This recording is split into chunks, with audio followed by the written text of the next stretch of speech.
Salmo 8, luego vamos a tener una oración y luego vamos a ir al pasaje que vamos a estudiar en esta mañana en el capítulo 1 de Génesis. Pero primero vamos a leer el Salmo 8 y dice así: Oh Señor, Señor nuestro, cuán glorioso es tu nombre en toda la tierra, que has desplegado tu gloria sobre los cielos. Por boca de los infantes y de los niños de pecho has establecido tu fortaleza, por causa de tus adversarios, para hacer cesar al enemigo y al vengativo. Cuando veo tus cielos, obra de tus dedos, la luna y las estrellas que tú has establecido, digo, ¿qué es el hombre para que de él te acuerdes, y el hijo del hombre para que lo cuides? Sin embargo, lo has hecho un poco menor que los ángeles y lo coronas de gloria y majestad. Tú le haces señorear sobre las obras de tus manos. Tú lo has puesto todo lo has puesto bajo sus pies. Ovejas y bueyes, todos ellos, y también las bestias del campo, las aves de los cielos y los peces del mar, cuánto atraviesa las sendas de los mares. Oh Señor, Señor nuestro, cuán glorioso es tu nombre en toda la tierra. Vamos a orar. Señor, queremos hacer nuestras las palabras de este salmo, de esta canción, y realmente, Señor, decir que tu nombre es glorioso. Expresar también que quiénes somos nosotros para que tú te acuerdes de nosotros.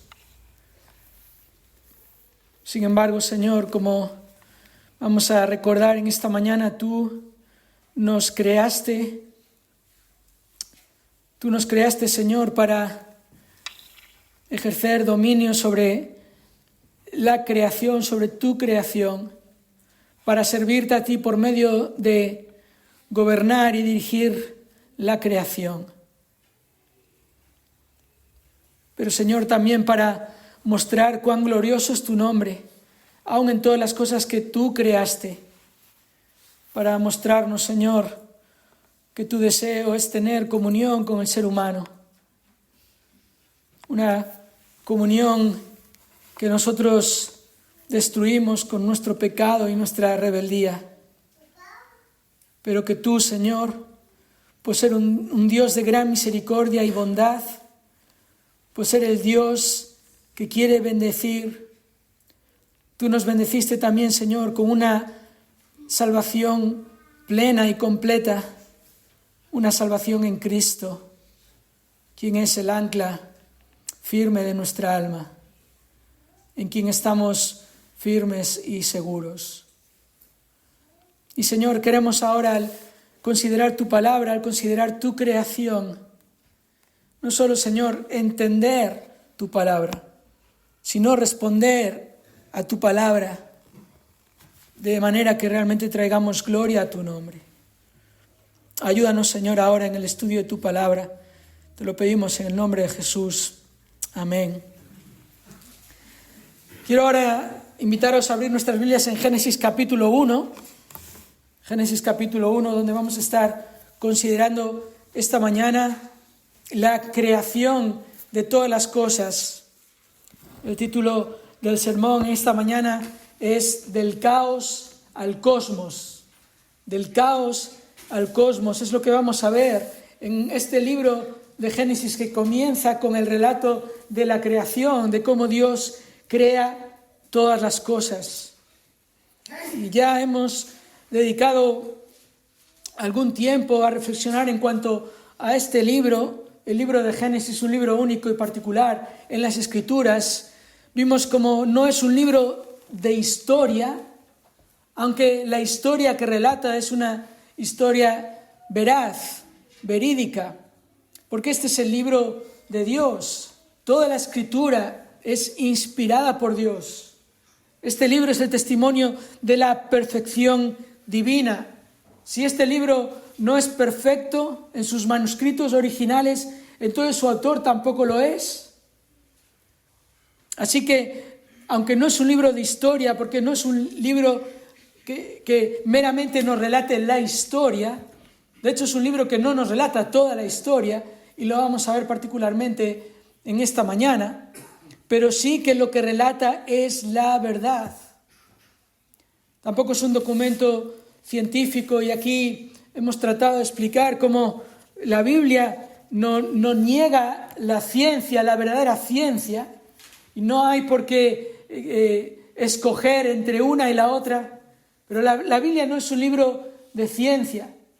Sin embargo, otra vez, los datos que la Biblia da son veraces, son verídicos por el carácter de su autor.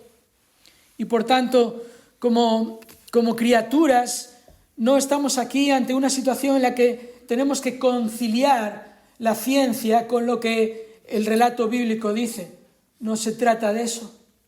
Lo que la ciencia objetivamente demuestra es lo que Dios creó y diseñó. Y lo que la ciencia no demuestra, pero teoriza y promueve y proclama, ya vimos también algunos ejemplos que nos muestran que en realidad es el esfuerzo del ser humano por quitar a Dios de en medio. Este libro no es un libro de historia, pero lo que cuenta es verdad. No es un documento científico, pero los datos que da son verdaderos. Pero sobre todo este es el libro de Dios, el libro que demanda reverencia, que demanda de nosotros una actitud seria y sensata, como estuvimos viendo. El Dios que se ha dado a conocer, el Dios que se ha revelado en palabras, se ha revelado dándonos información, dándonos instrucción. Ha mostrado su carácter, su personalidad, quién es Él, lo que Él ha hecho.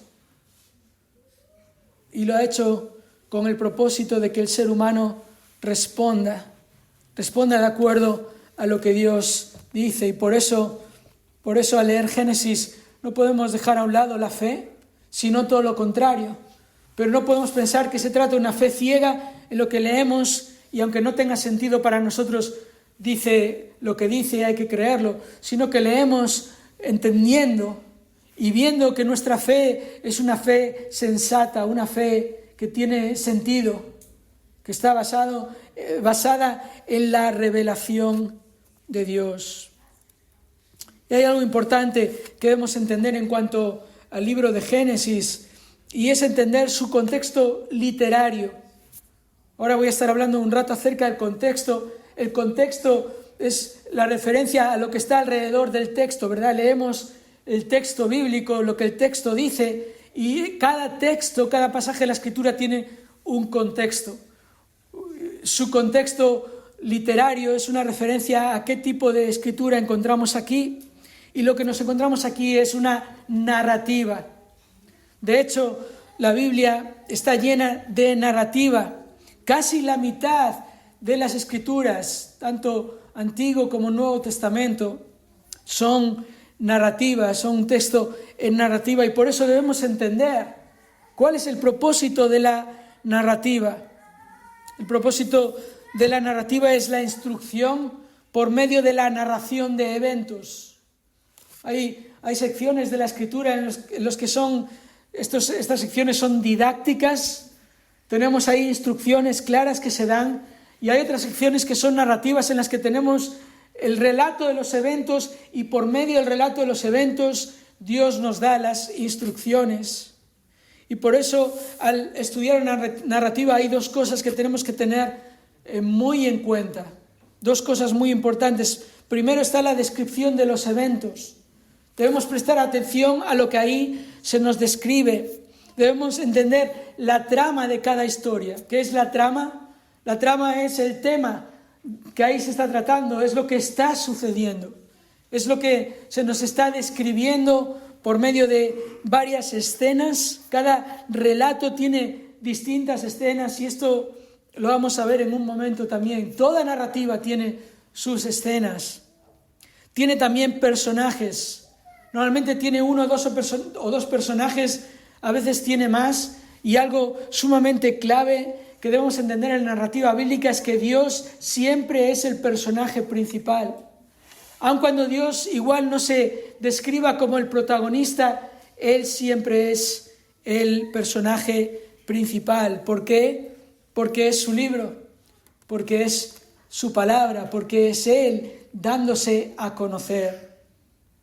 En la descripción de los eventos también tenemos el marco. Esto se refiere a las circunstancias históricas, los aspectos culturales de esa narrativa que estamos leyendo y su estructura.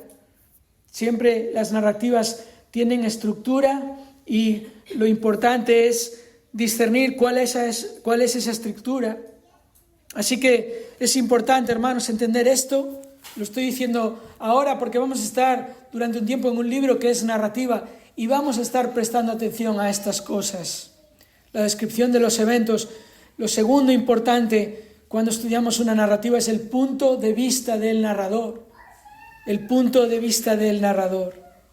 Ahora, obviamente, una narrativa tiene que tener un narrador. Y el narrador, podemos tender a pensar de manera lógica que es el autor del libro, el autor humano del libro. Pero no necesariamente tenemos que pensar de esta manera, sino pensar en que la narrativa consiste en que alguien toma esa posición en tercera persona para contar los eventos. Hay algunas narrativas que incluyen la primera persona porque a veces es el propio autor, está incluido en esa narrativa, en esas escenas, y él mismo está hablando en primera persona, pero en la mayoría de los casos el punto de vista del narrador se nos da en tercera persona. Y es importante porque este es a quien el Señor está utilizando por medio de su Espíritu Santo para revelar su palabra, para revelar la instrucción por medio de la narración. Y ahí es donde es importante observar los diálogos. Cuando hay diálogos en una narrativa, ahí el autor está haciendo un énfasis particular. El narrador podría simplemente decir y tuvieron una conversación, pero va a narrar particularmente la conversación y lo que los personajes dicen y cómo lo dicen, para mostrarnos que ahí está el punto de vista del narrador, que ahí está lo importante. El narrador también va a utilizar palabras clave, en muchos casos palabras que se repiten, y lo vamos a ver en la narrativa que vamos a estudiar en esta mañana. Y a veces el narrador también va a utilizar lo que se describe como figuras retóricas, a menudo para captar la atención, para hacer un énfasis. Estas figuras retóricas que pueden ser alguna metáfora, alguna comparación, alguna exageración, o a veces cuando encontramos incluso al narrador utilizando la ironía. Esas son figuras de lenguaje, figuras retóricas que el narrador está utilizando para ayudarnos a comprender lo que el texto está diciendo. Todo esto, hermanos, porque Génesis 1 es una narrativa. Y lo que nos encontramos ahí es a un narrador que nos va a describir una trama con una serie de escenas y va a utilizar diálogo, va a utilizar palabras clave también para poner y marcar su énfasis. Y eso nos va a ayudar a nosotros a entender cuál es el punto de esta narrativa. Ahora, antes de seguir con la narrativa, algo más en cuanto al contexto, y es también hablar del contexto histórico de esta narrativa. El contexto histórico de Génesis. ¿Cuál es el contexto histórico de Génesis? Bueno, Génesis es parte de otros 4 libros. Los primeros 5 libros de la Biblia forman lo que se conoce como el Pentateuco. Y en realidad, en un sentido, es como una gran narrativa en la que el centro es el Dios que ha rescatado a su pueblo de la esclavitud de Egipto y lo ha convertido en una nación a la cual le va a dar leyes para tener una relación, una comunión con esa nación, para por medio de esa nación bendecir al resto de las naciones de la tierra. Y en ese propósito central de la narrativa, Génesis proporciona la base histórica del pacto de Dios con Israel. Israel, ese pueblo que ha sido liberado de la esclavitud de Egipto y que está ante el Monte Santo a punto de recibir las leyes del Dios que les ha creado, es también una generación que necesita recordar cómo Dios que les ha creado a ellos es el Dios que creó todas las cosas y el Dios que hizo una promesa a Abraham y que de la simiente de Abraham, a quien Dios llamó de entre las naciones que estaban dispersadas, iba a bendecir a las demás naciones de la tierra. El principal tema del Pentateuco es la selección de Israel de entre estas naciones y su consagración al servicio de Dios y de sus leyes en una tierra divinamente designada. Así que cuando leemos Génesis 1:1, nuestras mentes tienen que tener en cuenta esta realidad, esta nación a punto de recibir la ley de Dios, a punto de entender cómo debían relacionarse con el Creador santo y soberano, para ser de bendición para el resto de las naciones de la tierra. Ahí es donde tenemos este libro de Génesis que proporciona esta base histórica. Entonces Moisés se va al principio y en el principio creó Dios los cielos y la tierra. Y este libro va a sentar la base de todo lo demás. Un libro que podemos dividir en 3 secciones. Realmente los capítulos 1 y 2 son una primera secuencia que demuestra la soberana intención de Dios de establecer un orden perfecto desde el principio. Dios está estableciendo el orden desde el principio. Y aquella nación ahora, esperando a su profeta para recibir la ley de su Dios, tiene que entender que la intención de Dios desde el principio fue un orden perfecto. Y eso a pesar de lo que el lector pueda saber de la experiencia humana. Dios, por medio de su Espíritu, guía a Moisés para recoger, relatar esta base histórica para que Israel entienda de dónde vienen y quién es el Dios a quien han de servir. Y para que no se basen en ninguna experiencia humana, a la que por cierto van a estar haciendo referencia vez tras vez cuando van a decirle a Moisés, estábamos mejor en Egipto, ignorando al Creador, aquel Dios que quiere bendecir, porque no están teniendo en cuenta lo que Dios había revelado en su palabra ya. Así que los capítulos 1 y 2 nos van a mostrar esto, la intención de Dios de establecer un orden perfecto desde el principio. Y ahí las palabras clave que vamos a ver son creación y bendición. Sí, Dios es el creador de todas las cosas, pero Dios es el que bendice su creación. Y particularmente Dios es el que va a bendecir a la corona de su creación, el ser humano. Luego en los capítulos del 3 al 11 vamos a encontrar la segunda secuencia de Génesis. Y lo que vamos a ver ahí es la necesaria intervención de Dios en la humanidad para proveer la solución a la corrupción del ser humano. Dios crea todas las cosas y todas las cosas son buenas, pero Génesis 3, el ser humano se rebela contra Dios, desobedece a Dios, ahí entra el pecado, entra la corrupción y por tanto Dios tiene que intervenir para proveer la solución que va a ser presentada en el resto del libro. Y Génesis del capítulo 12 al capítulo 50 es la tercera secuencia de este libro que presenta la solución de Dios. La solución de Dios que consiste en la elección de una familia y del plan de una promesa de bendecir a través de la familia escogida a todas las demás naciones de la tierra.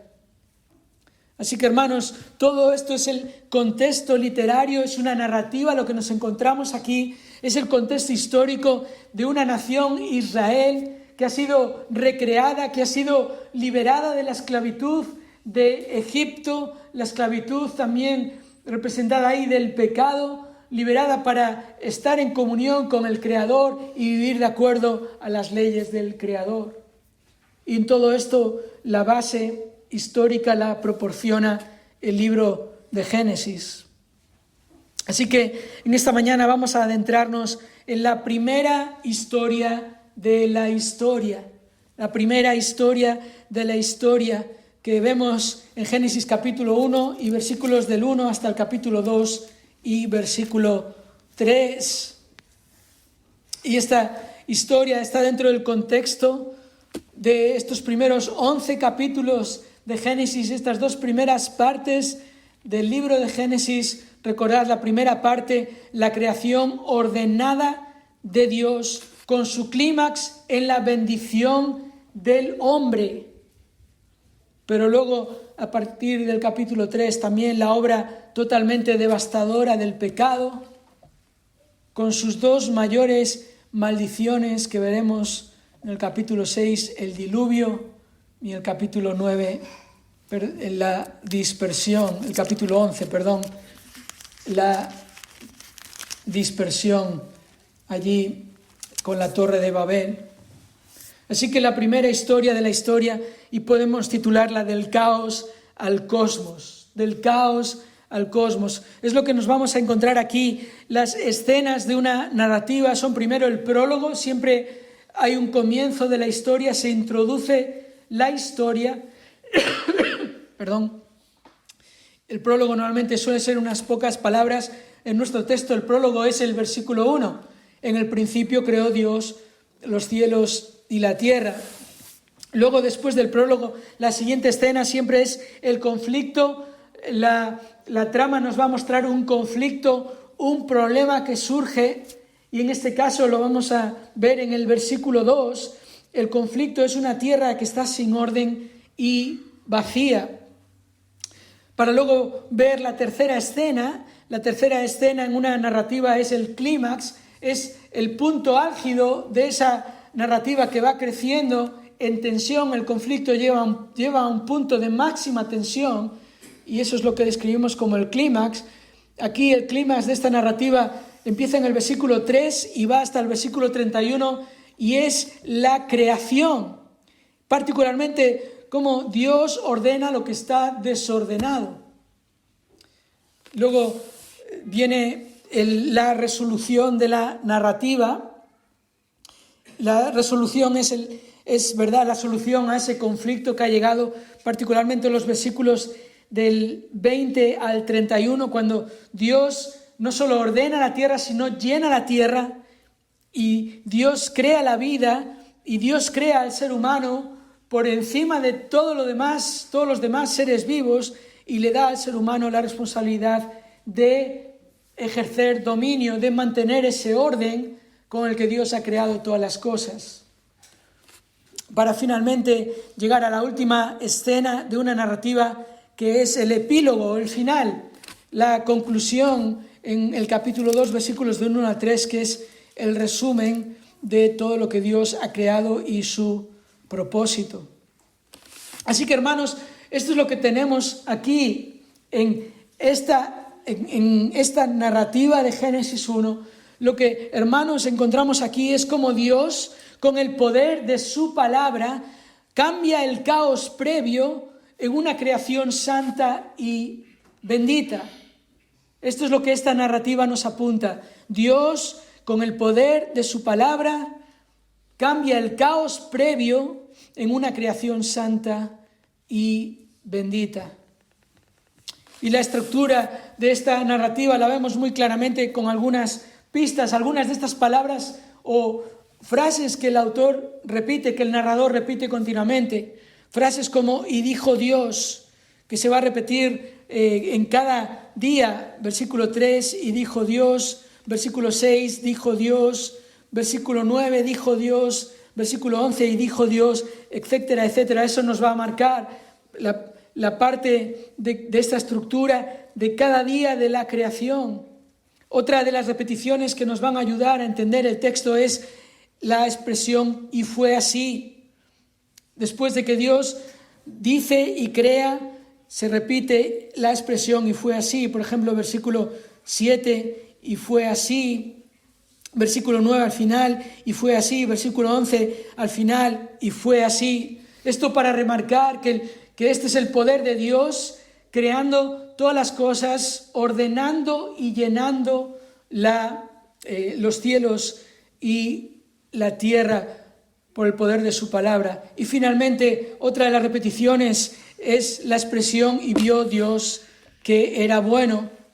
Comienza diciendo en el versículo 4, en el versículo 5, el versículo 4, que la luz era buena, y luego esta expresión se va a repetir varias veces cuando Dios dice "y vio que era bueno".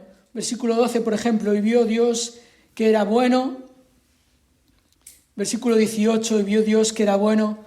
Y luego en el versículo 31 tenemos, después de la creación del hombre, "y he aquí que era bueno en gran manera".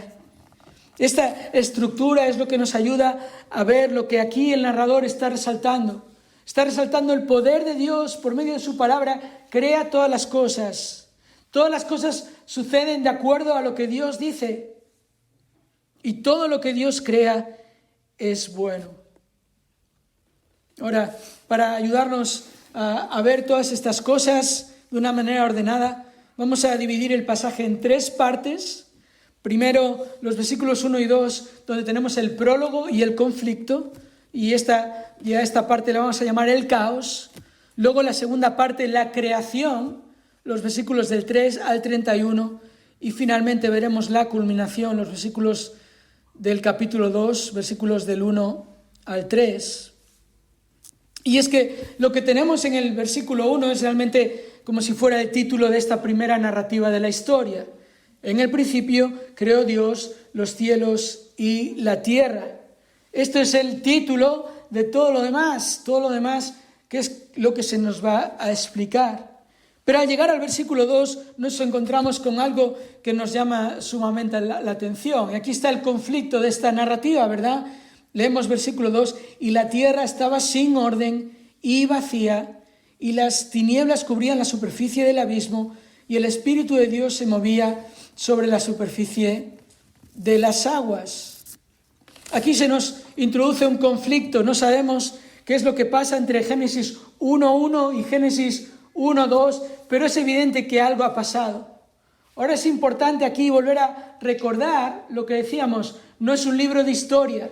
Entonces no tenemos por qué tener la expectativa de que se nos va a contar todo, sino la expectativa de que todo lo que se nos va a contar es todo lo que necesitamos para entender el texto. Y lo que necesitamos para entender que Dios es un Dios de orden, que controla y dirige absolutamente todas las cosas, es ver cómo Dios toma una tierra que está sin orden y vacía, que está en tinieblas, y la ordena y la llena de luz, y luego la llena de todas las demás cosas. Sin orden y vacía es una expresión que aparece solo otras 2 veces en la Escritura, y son pasajes en los que se nos está hablando particularmente del juicio de Dios. Así que lo que sí podemos entender aquí al leer que la tierra estaba sin orden y vacía es que hubo algo que trajo conflicto, que este desorden y el estar vacía es algo que no es bueno. De hecho, en el versículo no se nos dice "y vio Dios que era bueno". Esto en claro contraste con todo lo demás. No era bueno que la tierra estuviera sin orden y vacía. Jeremías 4:23 nos dice, por ejemplo, "miré a la tierra y aquí que estaba sin orden y vacía, y a los cielos y no tenían luz". El otro pasaje que recoge esta expresión es Isaías 34 y versículo 11. Dice, "mas el pelícano y el erizo la poseerán, el búho y el cuervo habitarán en ella. Él extenderá sobre ella el cordel de desolación y la plomada del vacío". Y ahí los términos desolación y vacío son los mismos que aparecen en Génesis 1, en el hebreo, sin orden y vacía. Así que, sea lo que sea que ha pasado, esto no es bueno. Aquí hay caos. Caos podría ser otra manera de traducir aquí la expresión sin orden. Además, dice también el texto que había tinieblas que cubrían la superficie del abismo. Otro término, tinieblas, que nos habla de algo relacionado con el mal y la maldad. Por ejemplo, el Salmo 105, Salmo 105, versículo 28, dice así: mandó tinieblas e hizo que se oscureciera, y ellos no se rebelaron contra sus palabras. Mandó tinieblas ahí en el sentido de algo que no es bueno. Otro pasaje, Isaías capítulo 45, versículo 7, hablando del Señor: yo soy el Señor y no hay otro, el que forma la luz y crea las tinieblas, el que causa bienestar y crea calamidades. Aquí vemos este contraste entre la luz y el bienestar y las tinieblas y la calamidad. Así que no sabemos realmente qué pasó. Hay algunos eruditos bíblicos que consideran que igual lo que sucedió aquí es la caída de Satanás que se nos describe. Lo que no se nos describe en Génesis 1 es la creación de los ángeles, pero en otros pasajes de la Escritura, ¿verdad?, tenemos información, tenemos revelación en cuanto a los seres angelicales que Dios creó y cómo una porción de estos seres se rebelaron contra Dios, siendo Satanás la figura principal, este ángel glorioso que fue echado de la presencia de Dios y que fue echado a la tierra. Y esto es algo que tenemos descrito en pasajes como Ezequiel 28. Pero, hermanos, entendamos esto de la misma manera que cuando lleguemos a Génesis capítulo 3 y no nos vamos a encontrar ahí una presentación detallada de la serpiente. Simplemente se nos va a decir que la serpiente engaña al primer hombre y a la primera mujer. De la misma manera aquí no tenemos revelación en cuanto a qué es lo que causó este caos y esta situación de tinieblas en la tierra.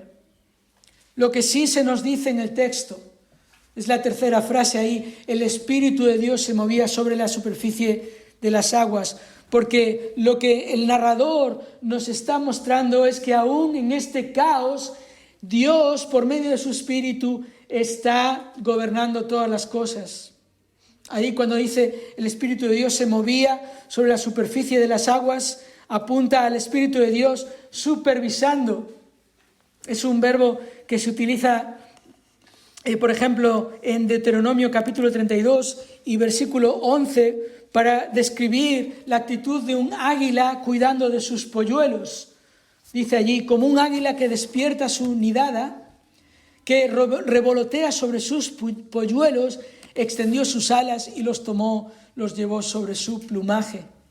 Esta idea aquí del águila revoloteando sobre sus polluelos es la idea aquí de Génesis 1:2, mostrándonos a Dios teniendo el control de todas las cosas.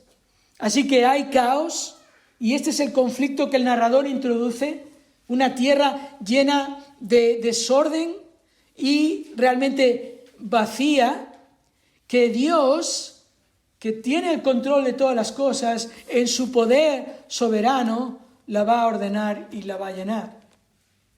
Y de ahí entramos a la segunda parte, los 6 días de la creación. Nuestro segundo punto, la creación, que va desde el versículo 3 al versículo 31. 6 días en los que los 4 primeros suponen el clímax de esta narrativa en la que Dios comienza a ordenar la tierra. Fíjate, versículos del 3 al 5, el primer día. Entonces dijo Dios: sea la luz, y hubo luz. Y vio Dios que la luz era buena, y separó Dios la luz de las tinieblas. Y llamó Dios a la luz día, y a las tinieblas llamó noche. Y fue la tarde y fue la mañana un día. Entonces, notad el claro contraste con el versículo 2. Hay tinieblas, ¿qué hace Dios? Dios crea la luz. Hay caos, Dios empieza a establecer el orden por medio de crear la luz, a la que, por cierto, describe como buena y luego al separar la luz de las tinieblas. Y aquí algo importante también que vamos a ver repetido es cuando Dios llama a las cosas. Esto es la manera en que los autores del Nuevo Testamento, por ejemplo, describen la creación de Dios. Dios es el que llama a las cosas que no son como si fueran. Y aquí lo que el narrador está enfatizando es la soberanía de Dios. El hecho de poner nombre apunta a autoridad. De hecho, luego lo vamos a ver en el capítulo 2, cuando Dios le va a dar esta responsabilidad al hombre. El hombre es el que va a poner nombre a todos los seres vivos, a todos los animales, a las criaturas de Dios, como una muestra de esta delegación de autoridad del Creador sobre la criatura que es la corona de la creación. Así que notemos esto, que es Dios el que llama y como Dios dice, así ocurre. Y entonces encontramos la expresión también que se repite al final de cada día, y fue la tarde y fue la mañana un día. Y ya hemos explicado que esto se refiere en el contexto literario aquí a días de 24 horas. Las pruebas ya las mencionamos. Cada vez que en el texto hebreo aparece la palabra día acompañada de un adjetivo numérico, uno o primero, segundo, tercero, etc., siempre es una referencia a días de 24 horas. Otra prueba que veíamos además también es con respecto al séptimo día, el día que Dios establece como un patrón, luego lo veremos al principio del capítulo 2, pero que luego en Éxodo capítulo 20 encontramos a Dios recordándole a su pueblo que ellos tienen que también respetar ese día de reposo, ese séptimo día, porque así Dios creó todas las cosas en 6 días y el séptimo día descansó. Ese patrón no tendría ningún sentido para aquel pueblo que estaba recibiendo la ley de Dios si se refería a épocas, a edades, a épocas de miles de millones de años. Además, una tercera prueba es que a partir del cuarto día, Dios introduce el orden no solo en cuanto al día y la noche, que ya lo hace en el primer día, sino también en cuanto a los días, a los años y a las estaciones. De manera que toda esta narrativa ya está incluida en este orden de días de 24 horas. Así que ese es el primer día. Luego tenemos el segundo día. Dios, después de crear la luz y dividir la luz de las tinieblas, Dios ahora sigue dividiendo en el sentido de ordenando lo que está desordenado. En el versículo 2, cuando dice la superficie del abismo, ahí la palabra abismo se refiere a las profundidades de los mares. Así que eso es lo que está desordenado y ahora Dios lo va a ordenar. Fijaos, versículo 6, entonces dijo Dios, haya expansión en medio de las aguas y separe las aguas de las aguas. Versículo 7, e hizo Dios la expansión y separó las aguas que estaban debajo de la expansión de las aguas que estaban sobre la expansión, y fue así. Y llamó Dios a la expansión cielos, y fue la tarde y fue la mañana el segundo día. Vemos cómo Dios sigue dando forma a la creación. Vemos también el testimonio del narrador. Dios dice, y fue así, lo cual recalca el poder del decreto divino. Y vemos una vez más el hecho que Dios llama, ¿verdad? Versículo 8, Dios llama a la expansión cielos, lo cual recalca otra vez su soberanía sobre su creación. Luego llegamos al tercer día y ahora Dios va a proveer una tierra fértil. Después de crear la luz y ordenar y las aguas, crear las expansiones, ordenarlas, Dios provee también una tierra fértil, versículo 9. Entonces dijo Dios, júntense en un lugar las aguas que están debajo de los cielos y que aparezca lo seco. Y fue así. Y llamó Dios a lo seco tierra y al conjunto de las aguas llamó mares. Y vio Dios que era bueno.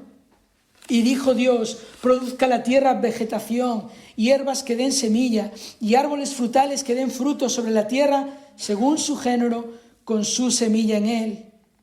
Y fue así. Y produjo la tierra vegetación, hierbas que dan semilla según su género, y árboles que dan fruto con su semilla en él, según su género. Y vio Dios que era bueno. Y fue la tarde y fue la mañana, el tercer día. Ahora, además de Dios estar ordenando la tierra, Dios ya empieza a prepararla para luego llenarla.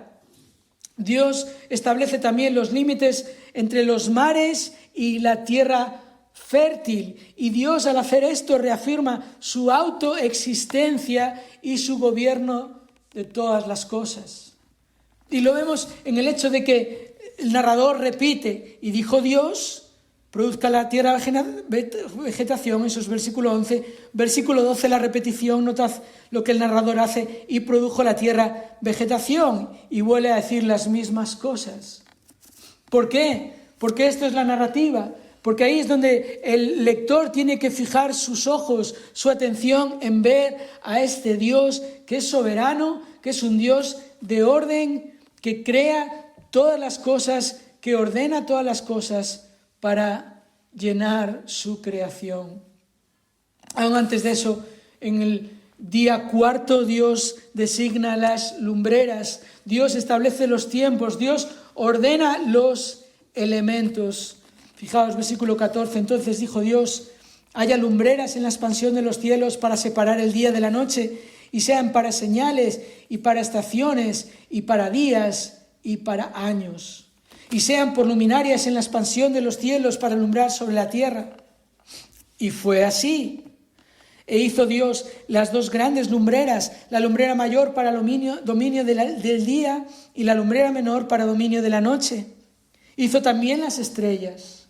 Y Dios las puso en la expansión de los cielos para alumbrar sobre la tierra, y para dominar en el día y en la noche, y para separar la luz de las tinieblas. Y vio Dios que era bueno. Y esto es importante, hermanos. Dios ordena la tierra y Dios declara que es bueno. Aquí la idea es que es eficaz, que todo lo que Dios está creando funciona, que todo lo que Dios ha creado es bueno en esencia, y en contraste con el desorden y la vacuidad que vemos en el versículo 2.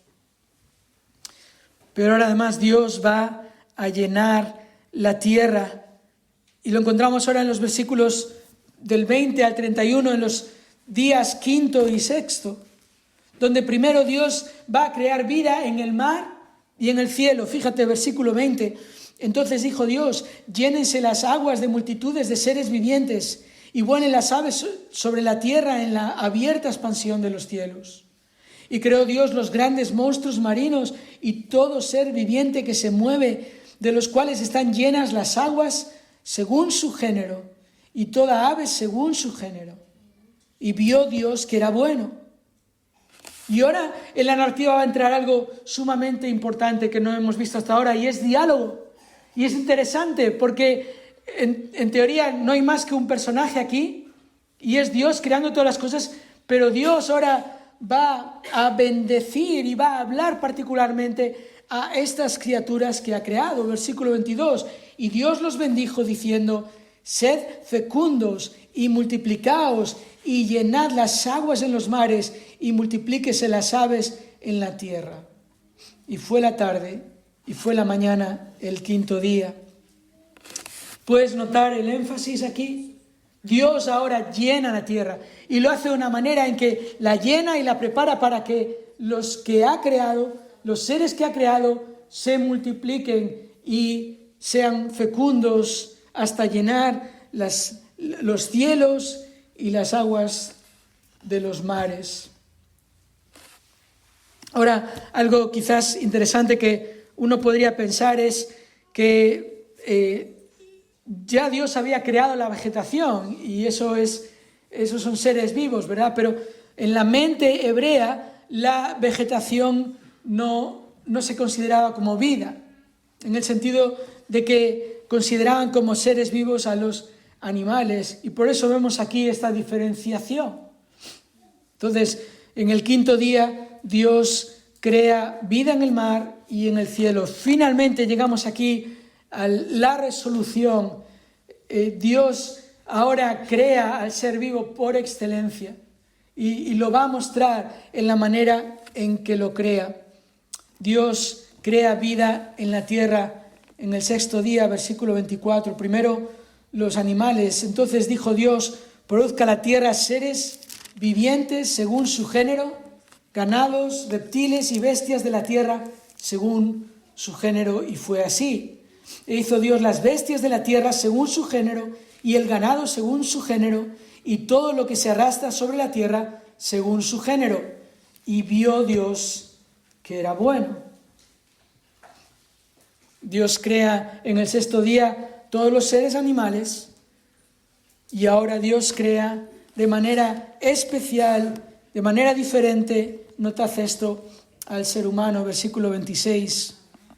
Y dijo Dios: hagamos al hombre a nuestra imagen, conforme a nuestra semejanza, y ejerza dominio sobre los peces del mar, sobre las aves del cielo, sobre los ganados, sobre toda la tierra y sobre todo reptil que se arrastra sobre la tierra.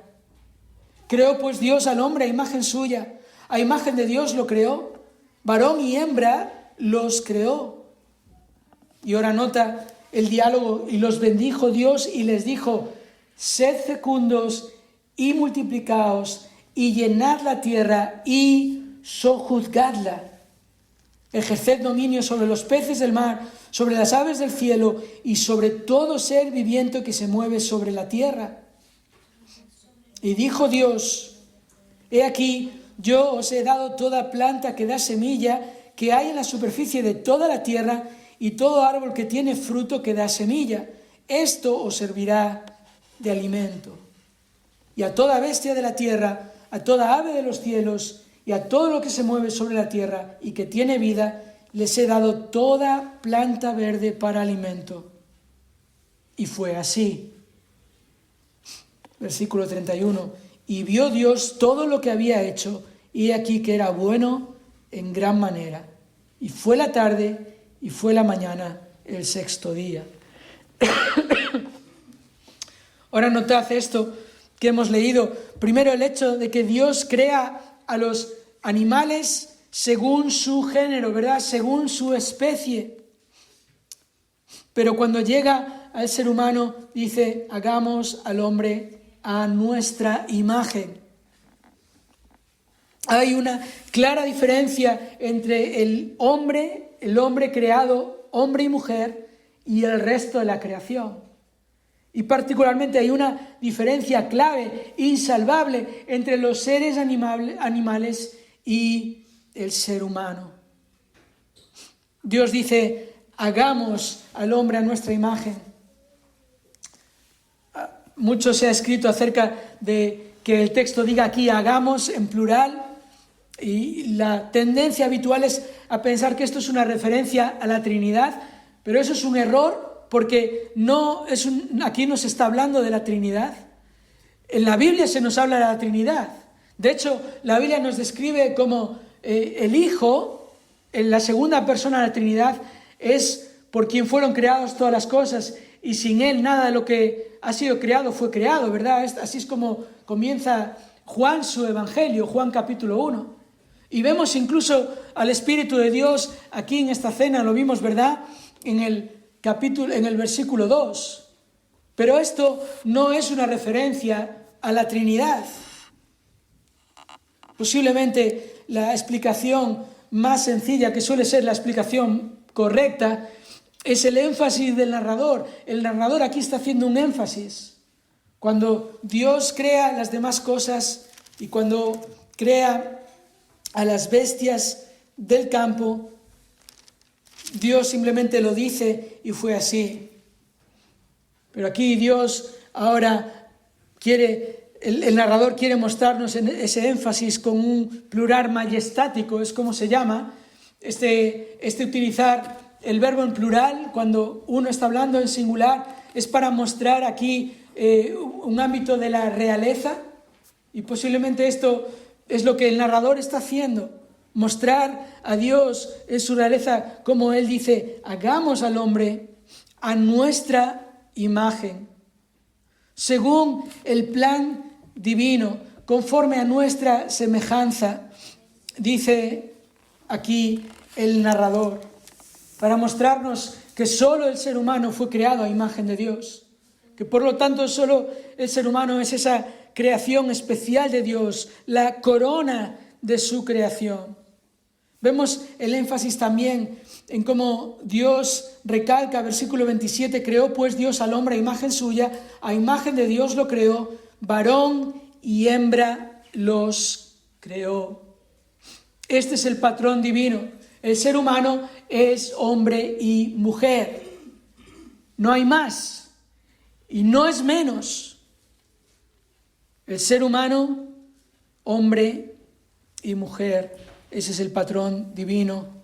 Fue así y Dios vio que era bueno en gran manera. Todo lo demás es la distorsión del hombre. Todo lo demás es el caos que produce el pecado. Dios creó al ser humano de acuerdo a su plan divino, de acuerdo a su imagen y su semejanza. Los creó varón y hembra. Y luego Dios creó también según su propósito, porque lo que es una diferencia también en contraste con el resto de los seres vivos es que solo al hombre y a la mujer, al ser humano, se les da la responsabilidad de sojuzgar la tierra, de ejercer dominio sobre todos los animales, sobre el resto de la creación. ¿Por qué? Porque Dios quiere evidenciar su propósito soberano. Y esta es la narrativa. No todos los detalles de cómo fueron creadas todas las cosas, sino el relato de la creación que nos muestra al Dios que ordena la tierra y que llena la tierra y que lo hace con un propósito, que crea a hombre y mujer para establecer una relación especial con ellos. Y por eso a ellos les da la responsabilidad de cuidar de la creación. Así que hemos visto el caos, hemos visto la creación, por último la culminación, los versículos 1 al 3 del capítulo 2, tenemos ahí el epílogo de esta narrativa. Dice, así fueron acabados los cielos y la tierra y todas sus huestes. Y en el séptimo día completó Dios la obra que había hecho y reposó en el día séptimo de toda la obra que había hecho. Y bendijo Dios el séptimo día y lo santificó, porque en él reposó de toda la obra que él había creado y hecho. Estos versículos nos muestran primero que Dios concluye su actividad, que ya todo ha quedado creado y que todo está en su orden correcto y que Dios ha llenado su creación. El texto dice, fueron acabados, del caos al cosmos, de las tinieblas y la calamidad a la luz y la bendición. Dios bendijo su creación. Somos las criaturas los que traemos la maldición, no Dios. De hecho, Dios afirma de manera triunfante la culminación de toda su creación. Fueron acabados los cielos y la tierra y todas sus huestes. Y Dios, finalmente, para dar este patrón del cual había hablado antes, consagra el último día. En el séptimo día completó Dios la obra que había hecho y reposó. No reposó Dios porque estuviera cansado. No es el punto de la palabra ni del patrón que Dios establece desde la creación. El patrón que Dios establece aquí al dar reposo es cesar de hacer otras actividades para centrarse en esa comunión con el Creador. De hecho, lo enfatiza luego en el versículo 3, y bendijo Dios el séptimo día y lo santificó, lo separó, lo apartó, porque en él reposó de toda la obra que él había creado y hecho. Dios santificó ese día para proveer un patrón entre criatura y creador, para que ese pueblo escogido, que iba a ser el canal de la bendición de Dios para el resto de las naciones, mostrara esta prioridad. Es importante dejar a un lado las demás cosas y centrarnos en el Creador, en darle gracias, en adorarle, en servirle a Él. Esto es lo que Génesis 1 nos muestra, cómo Dios transforma el caos en la creación bendita. ¿Para qué? Para que su pueblo Israel, su pueblo escogido que acababa de ser liberado de la esclavitud, entienda que Dios va a crear de ellos una nación bendita. El Creador que bendice la creación va a crear esta nación y la va a bendecir para ser luz, para ser bendición a las demás naciones. Este texto que nos muestra a ti y a mí, ahora muchos siglos después, que Dios es el Dios que puede tomar tu vida vacía y de caos y transformarla y llenarte para hacerte una persona bendita. Eso es lo que el pecado produce en nuestras vidas, es lo que vamos a ver. El pecado es lo que arruina lo que Dios ha creado. Posiblemente es lo que vemos en Génesis 1:2, el pecado de algunas de las huestes que Dios ya había creado. Y vemos ahí a Dios mostrando su recreación.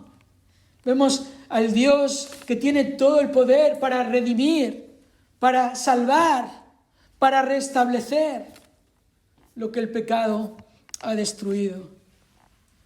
Y por eso, si estás aquí en esta mañana y estás en pecado y no has confesado tu pecado a Dios y no has confiado en la solución de Dios, la solución definitiva que es anunciada en Génesis 3 y que es la persona del Señor Jesucristo que viene para morir en el lugar de los pecadores, para asumir Él las consecuencias del pecado y para darnos a los que creemos en Él esa vida nueva, esa vida en Él, esa vida que ya no es caos, esa vida que es una vida llena de sentido. Solo en Cristo tenemos esta salvación. ¿Has creído en Él? ¿Eres una persona bendita? No por lo que tienes y por cómo te vaya la vida, sino porque el pecado no gobierna tu vida y no hay caos. Y has sido perdonado. Y eres una persona que está recibiendo la bendición de Dios. Dios transforma nuestras vidas para hacernos personas benditas. ¿Por qué? Porque Génesis 1 nos revela el carácter de Dios, el Dios que es absolutamente soberano, que gobierna todas las cosas, que tiene el control de todas las cosas, que es el perfecto y sabio diseñador, el Dios que todo lo que hace es bueno. ¿Confías en Él? ¿Confías en su buena voluntad? ¿Y cómo demuestras que confías en Él? Bueno, por medio de confiar en su palabra, porque como hemos visto, Dios obra a través de su palabra fiel, su palabra eficaz. Y fue así, repite el texto, y vio Dios que era bueno. ¿Estás confiando en Dios por medio de confiar en su palabra? ¿Estás considerando cómo Dios realmente tiene el control absoluto de todas las cosas?